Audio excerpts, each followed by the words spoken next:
જિલ્લા ગ્રામ્ય વિસ્તાર ભારત સ્કાઉટ ગાઈડ સંઘ દ્વારા કેન્સર પ્રત્યે જાગૃતતા ફેલાય તે માટે રેલી કાઢી બીઆઈએમએસ હોસ્પિટલ સ્પર્શ કેન્સર કેર દ્વારા ફિટ ઇન્ડિયા કાર્યક્રમ હેઠળ ભાવનગર જિલ્લા ભારત સ્કાઉટ ગાઈડ સંઘના અજયભાઈ ભટ્ટ દ્વારા સમગ્ર ગુજરાતમાં સમાજમાં કેન્સર પ્રત્યે જાગૃતતા ફેલાય તે માટે સ્કાઉટ ગાઈડ યુનિટ દ્વારા હ્યુમન 3.0 વોક એટીએચઓએન કાર્યક્રમ તા 1 ફેબ્રુઆરીએ યોજાયો, જેમાં સુરત જિલ્લા ગ્રામ્ય વિસ્તાર ભારત સ્કાઉટ ગાઈડ સંઘના પ્રાથમિક શાળા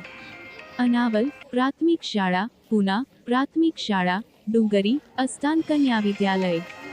બારડોલી તથા ઠક્કર બાપા ઉત્તર બુનિયાદી આશ્રમ શાળા, વહેવલના વિદ્યાર્થીઓએ સમાજમાં કેન્સર પ્રત્યે જાગૃતતા ફેલાય તે માટે મોટી સંખ્યામાં રેલી કાઢી હતી. સુરત જિલ્લામાં આ કાર્યક્રમમાં સુરત જિલ્લા ગ્રામ્ય વિસ્તારના ચીફ કમિશનર મનસીહભાઈ પટેલના માર્ગદર્શન હેઠળ જિલ્લા મંત્રી પ્રેમકુમાર ગોસ્વામી, રાજ્યસંઘ પ્રતિનિધિ લતાબેન ગોસ્વામી, શાંતિલાલ ચૌધરી, જિલ્લા ગાઈડ કેપ્ટન પ્રજ્ઞાબેન ચૌધરી, મમતાબેન ચૌધરી, ધીરુભાઈ પટેલે કાર્યક્રમને સફળ બનાવવા પ્રયત્નો કર્યા હતા, એમ ધીરુભાઈ પટેલે અખબારી યાદીમાં જણાવેલ.